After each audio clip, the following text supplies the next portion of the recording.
बिस्मिल्लाहिर्रहमानिर्रहीम। आज का जो हमारा टॉपिक है दैट इज एरिथ्रोब्लास्टोसिस फेटालिस। इसमें हमारा जो मेन फोकस होगा वो यही कि आरएच सिस्टम क्या है और फिर आरएच इनकम्पैटिबिलिटी कैसे होती है और उस आरएच इनकम्पैटिबिलिटी के नतीजे में रिजल्ट्स क्या निकलते हैं, कौन से डिसऑर्डर्स आते हैं, ये आज की हमारी डिस्कशन होगी। सबसे पहले तो हम आरएच फैक्टर की बात कर लेते हैं। आरएच फैक्टर क्या है? तो आरएच फैक्टर ये एक ऐसा एंटीजन है जो डिस्कवर हुआ था रेसिस मंकी में, ठीक है, और उसके बाद ये ह्यूमन में भी इसकी डिस्कवरी देखी गई।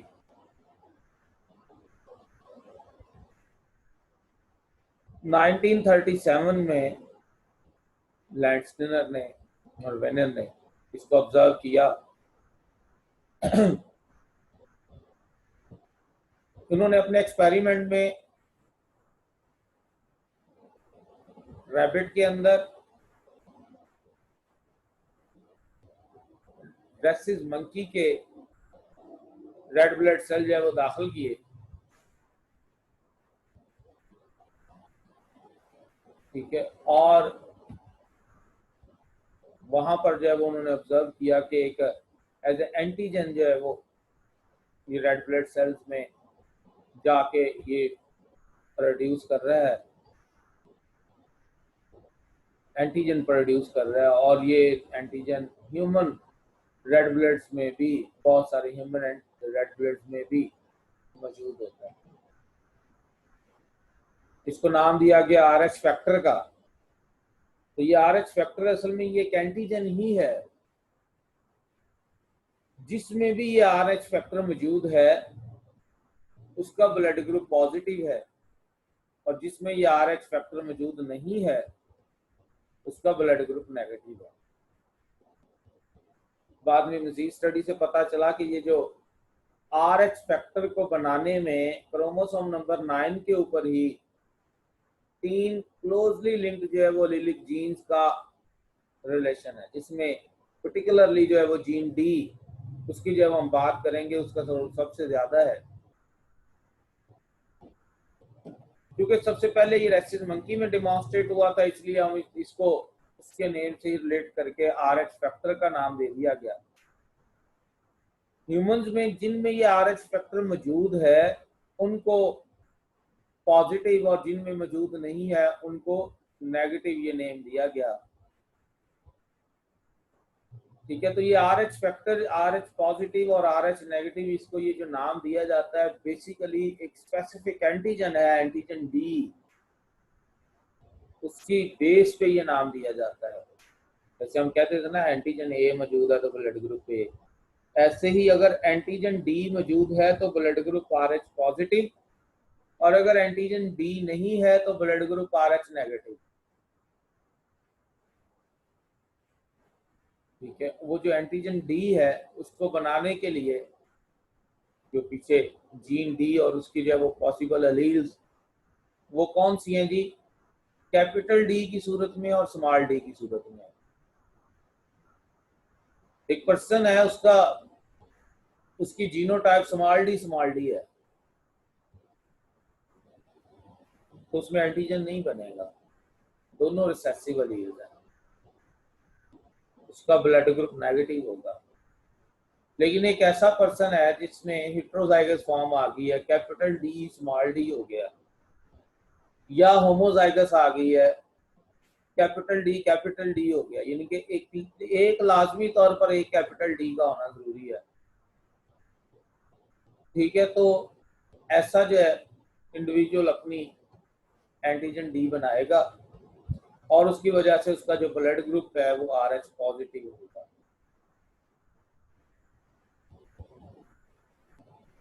ये जो आरएच टाइप्स है ना, ये उस तरह से उतनी इफेक्टिव नहीं हो रही, उतना इफेक्ट नहीं कर रही जितना प्रेगनेंसीज लेवल पे इनका इफेक्ट है।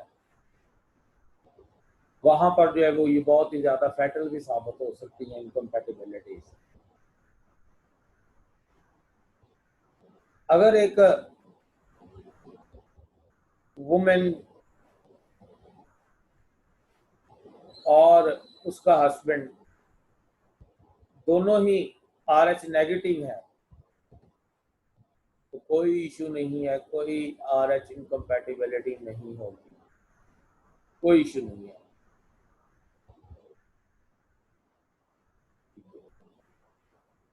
इसी तरह से अगर दोनों पॉजिटिव हैं होमोजाइगस फॉर्म में तब भी कोई इशू नहीं है RH इनकम्पैटिबिलिटी का। लेकिन अगर एक वुमेन RH नेगेटिव है और उसका हस्बैंड RH पॉजिटिव है, ठीक है, तो प्रेगनेंसी के दौरान जो बच्चा बन रहा होगा उसका ब्लड ग्रुप पॉजिटिव होना पॉसिबल है, बिल्कुल। ठीक है, तो जब उसका ब्लड ग्रुप पॉजिटिव होगा, RH पॉजिटिव होगा और मदर का ब्लड ग्रुप RH नेगेटिव है तो बच्चे के दरमियान और माँ के दरमियान RH इनकम्पैटिबिलिटी आ जाएगी। RH इनकम्पैटिबिलिटी, ठीक है, सेम ब्लड ग्रुप नहीं होगा मदर का और बच्चे का।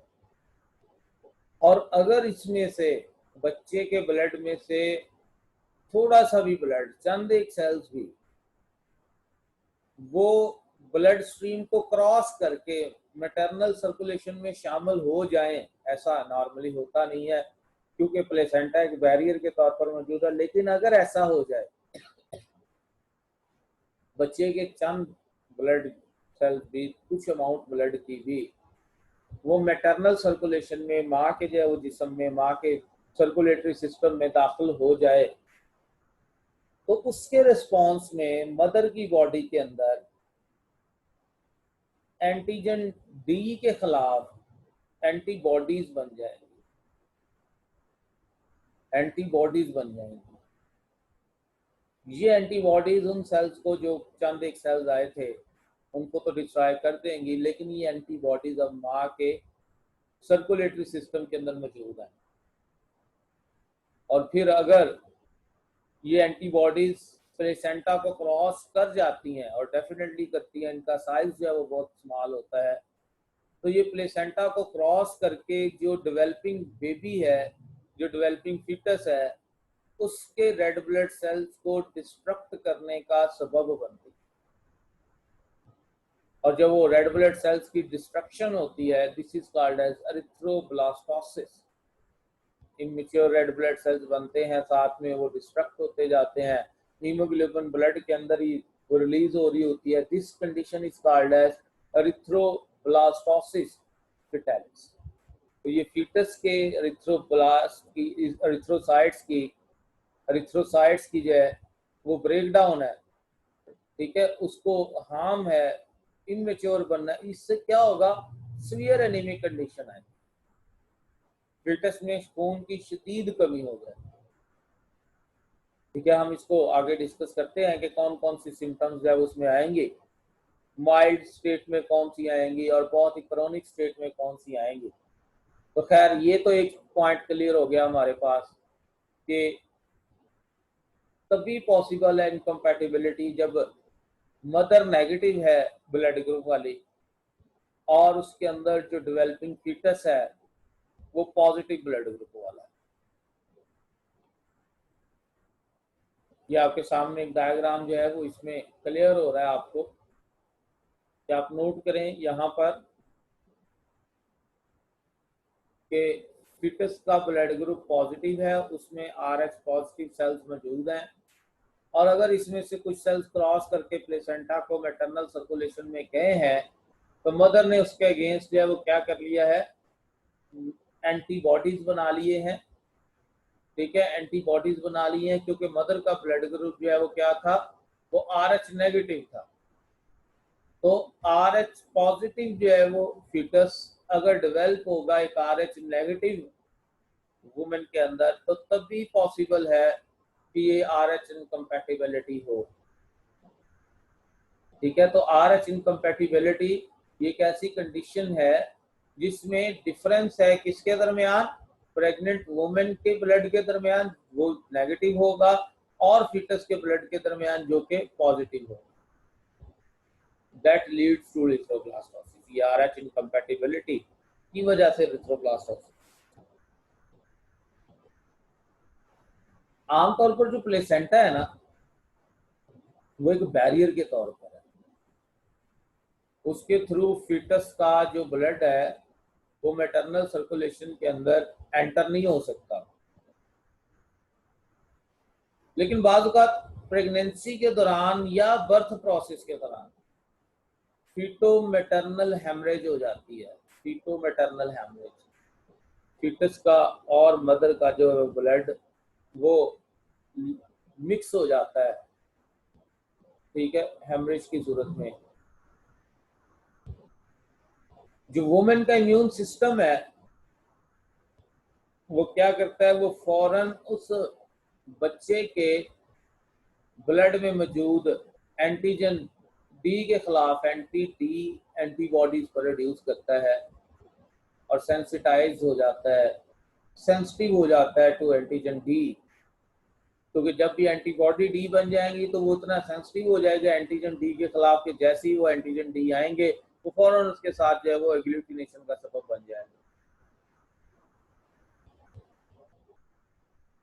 अब एंटीबॉडीज जो है ये उसी प्रेगनेंसी में भी पॉसिबल है, पहली प्रेगनेंसी में, कि मदर से वो एंटीबॉडीज क्रॉस कर जाएं प्लेसेंटा को और फीटस को जो है वो नुकसान पहुंचाएं, डिस्ट्रॉय करें फीटल एरिथ्रोसाइट्स को। लेकिन ज्यादातर ये आमतौर पर जो है वो सेकेंड प्रेगनेंसी में होता है कि फर्स्ट प्रेगनेंसी के एंड पे बर्थ प्रोसेस के दौरान जैसे भी कुछ एंटीबॉडीज जो है वो बन गए मदर के अंदर और मदर में वो जो एंटीबॉडीज बने वो महफूज रहे और जब भी नेक्स्ट प्रेगनेंसी होगी तो ये एंटीबॉडीज प्लेसेंटा को क्रॉस करके फीटस के एरिथ्रोसाइट्स की डिस्ट्रक्शन का सबब बनेंगे, एरिथ्रोब्लास्टोसिस होगी। तो सेकेंड प्रेगनेंसी में ये ज्यादा चांस है फीटल एरिथ्रोसाइट के डिस्ट्रॉय होने का। इसमें होगा क्या, फीटस के अंदर हीमोलाइटिक डिजीज होगी, ब्लड की डिस्ट्रक्शन,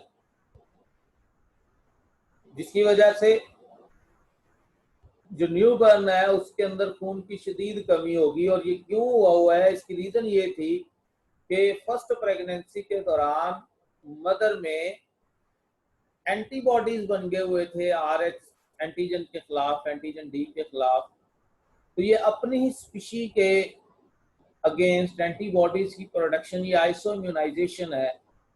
तो आइसो इम्यूनाइजेशन का प्रोसेस हो गया था मदर में कि जब उसमें एंटीजन डी थोड़ी सी मिकदार में भी गए थे प्रेगनेंसी के दौरान, फर्स्ट प्रेगनेंसी के दौरान, तो उसने इसके खिलाफ क्या किया, एंटीबॉडीज बनाए। और अब ये एंटीबॉडीज जो है वो सेकंड प्रेगनेंसी में क्या हो रहा है, ये प्लेसेंटा के बैरियर को क्रॉस करके ये फीटस के ब्लड की डिस्ट्रक्शन का सबब बन रहे हैं। ठीक है, तो इसमें वही बात है कि usually sensitisation during the first pregnancy या first birth leads to extensive destruction of fetal red blood cells during the subsequent pregnancies। पहली प्रेगनेंसी में जो है वो जो एंटीबॉडीज बन गए थे वो मदर के अंदर महफूज रहते हैं लॉन्ग टर्म के लिए, और वो बाद में प्रेगनेंसीज जो होंगी उनके अगेंस्ट जो है वो क्या होगा, उनके अगेंस्ट नुकसान होगा, उनके अगेंस्ट जो है वो fetal डिस्ट्रक्शन होगी। इस डायग्राम में हम वो पॉइंट क्लियर करते हैं कि बच्चे का ब्लड ग्रुप पॉजिटिव, माँ का ब्लड ग्रुप नेगेटिव। थोड़ा सा भी जो है ये अगर पॉजिटिव मदर सर्कुलेशन में दाखिल हुआ तो मदर ने उसके खिलाफ क्या किया, फौरन एंटीबॉडीज बना लिए। ये एंटीबॉडीज इन्होंने उन सेल्स को तो फौरी डिस्ट्रक्ट कर दिया जो मदर सेल में, मदर सर्कुलेशन में गए थे। लेकिन बाद में यही एंटीबॉडीज जो है वो महफूज रहेंगी उसके अंदर। और जब नेक्स्ट प्रेगनेंसी होगी और अगर वो भी पॉजिटिव की हो गई है तो ये एंटीबॉडीज क्रॉस करके प्लेसेंटा को नेक्स्ट वन जो है वो फीटस को जो है वो क्या करेंगी, उसको डिस्ट्रॉय करेंगी। लेकिन ये जरूरी नहीं है सिर्फ नेक्स्ट वन में ही हो, पॉसिबल है ये भी, और बहुत रेयर है ये कि फर्स्ट प्रेगनेंसी को ही ये जो है वो मुतासर कर दे। लेकिन ये तब होगा कि जब अभी प्रेगनेंसी के दौरान ही किसी प्रॉब्लम की वजह से फीटो मैटरनल हेमरेज हो जाती है। अदरवाइज जो है वो ड्यूरिंग बर्थ ये ब्लीडिंग होती है, और ये ब्लीडिंग होने से मदर का जो है वो ब्लड वो रिसीव करता है कुछ सेल्स जो है वो फीटल ब्लड के, तो ये बर्थ के दौरान जब होगी तो उस प्रेगनेंसी को तो वो तो महफूज रह जाती है, अगली प्रेगनेंसी के अफेक्टेड होने के ज्यादा चांस है। ठीक है, लेकिन अगर जो है वो ड्यूरिंग प्रेगनेंसी ही कुछ क्रॉस कर जाए, ठीक है, तो फिर उसी फर्स्ट प्रेगनेंसी का भी कुछ चांस है अफेक्ट होने का। अगर तो फर्स्ट प्रेगनेंसी के दौरान ये मिसकैरेज हो गया है, मतलब इनकम्पैटिबिलिटी देखी गई है, तो मिसकैरेज या अबॉर्शन हो जाएगी फर्स्ट प्रेगनेंसी की, या फीटो मैटरनल हेमरेज होगी। ठीक है, फर्स्ट प्रेगनेंसी को जो कंडीशन अफेक्ट करती है। लेकिन सेकंड प्रेगनेंसी जो है उसके हवाले से अगर हम बात करें तो सेकंड प्रेगनेंसी में सबसे कम जो सिम्टम्स देखी गई हैं वो हेमोलिसिस है। हेमोलिसिस, रेड ब्लड सेल्स की डिस्ट्रक्शन होती है, फ्री हीमोग्लोबिन जो है वो इन्फेंट सर्कुलेशन में रह जाती है, उसको जॉन्डिस हो जाता है, उसके अंदर हीमोग्लोबिन की मिकदार, उसके अंदर बिलिरुबिन की मिकदार वो ब्लड के अंदर वो बहुत ज्यादा उस तरह से जो है वो डिस्ट्रक्शन की सूरत में है। रेड ब्लड सेल्स कम है, ठीक है, रेड ब्लड सेल्स की ब्रेक डाउन है, दैट इज एरिथ्रोब्लास्टोसिस। एरिथ्रोब्लास्टोसिस, और ये बहुत ही माइल्ड सी स्टेज फॉर्म है आरएच इनकम्पैटिबिलिटी की सेकंड प्रेगनेंसी। ठीक है, इसके कंडीशन में भी या तो मतलब फीटस बच सकता है, और वो अगर बचेगा तो सीवियर एनीमिक और जॉन्डिस का जो है वो शिकार होगा। वो पॉसिबल है कि सर्वाइव कर जाए, लेकिन आफ्टर दैट उसकी डेथ हो जाती है। जो फैटल फॉर्म है, बहुत ज्यादा खतरनाक फॉर्म है, वो ये है कि फीटस का जो रेड ब्लड सेल्स की डिस्ट्रक्शन बहुत ही ज्यादा हो जाती है। ठीक है, दैट इज हाइड्रोप्स फेटालिस।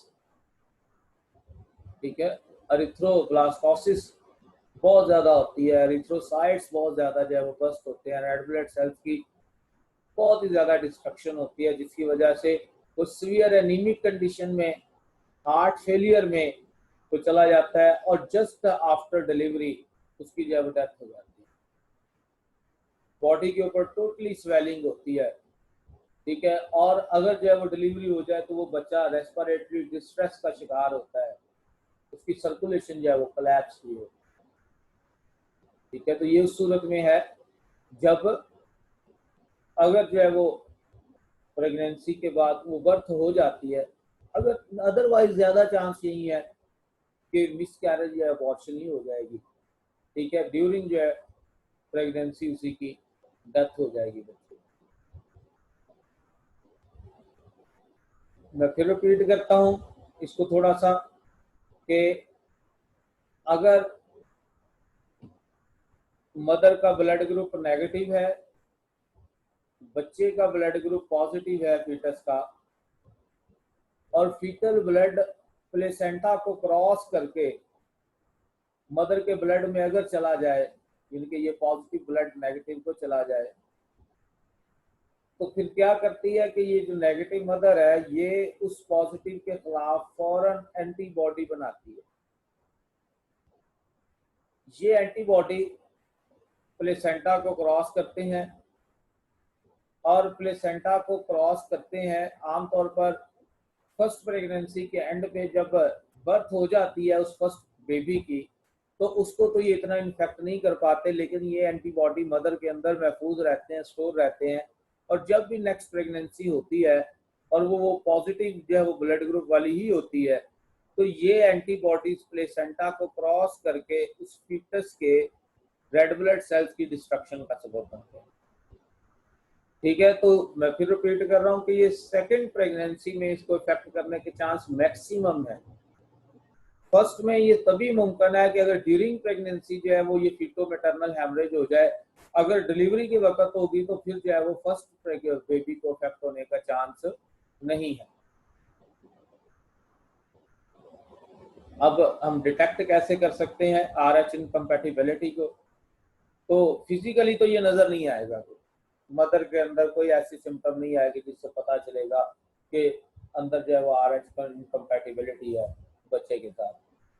लेकिन जैसे ही वो प्रेग्नेंट होती है तो उसको फौरन अपना ब्लड टेस्ट करवाना चाहिए, जिससे पता चल जाएगा कि वो पॉजिटिव ब्लड ग्रुप वाली है या नेगेटिव ब्लड ग्रुप वाली है। अगर तो उसका ब्लड ग्रुप पॉजिटिव है, अगर तो उसका ब्लड ग्रुप पॉजिटिव है और फादर का ब्लड ग्रुप भी पॉजिटिव था, कोई इशू नहीं है। ठीक है, अगर जो है वो इसी तरह से मदर का ब्लड ग्रुप नेगेटिव है और फादर का ब्लड ग्रुप भी नेगेटिव है, तब भी इशू नहीं है। लेकिन अगर टेस्ट करवाने से पता चला कि मदर का ब्लड ग्रुप नेगेटिव है और फादर का ब्लड ग्रुप पॉजिटिव है, तो फिर जो है वो चांस है, मैक्सिमम चांस है। ठीक है, फर्स्ट प्रेगनेंसी को मुतासर होने का चांस कम है, सेकंड का मुतासर होने का चांस ज्यादा है। अब इससे बचा कैसे जा सकता है? ठीक है, तो 28th वीक जो प्रेगनेंसी का होगा, ठीक है, उस वक्त खास तरह की इम्यूनोग्लोबुलिन यूज की जाती हैं, दैट इज RH गैम। और ये जो है वो क्या करती हैं, ये महफूज रखती हैं उस फीटस को।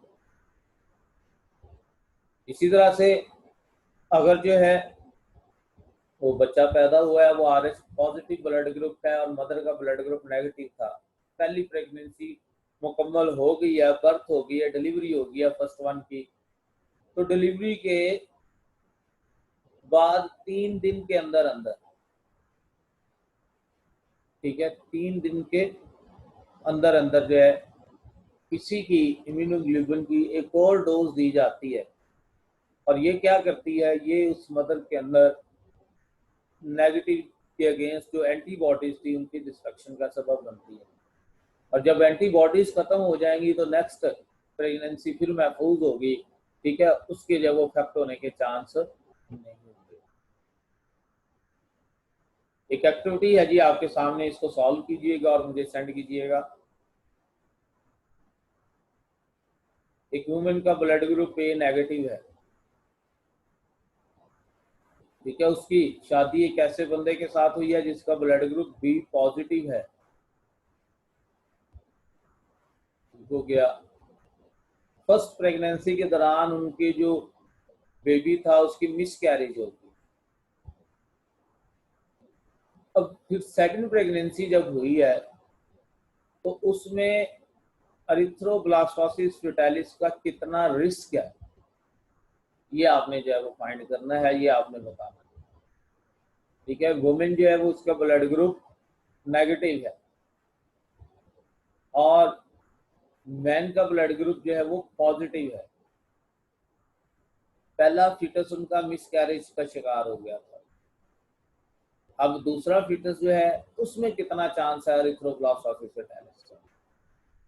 ठीक है, ये आपने सॉल्व करनी है। सॉल्व करने के बाद ये मुझे आप मेल कर दीजिएगा।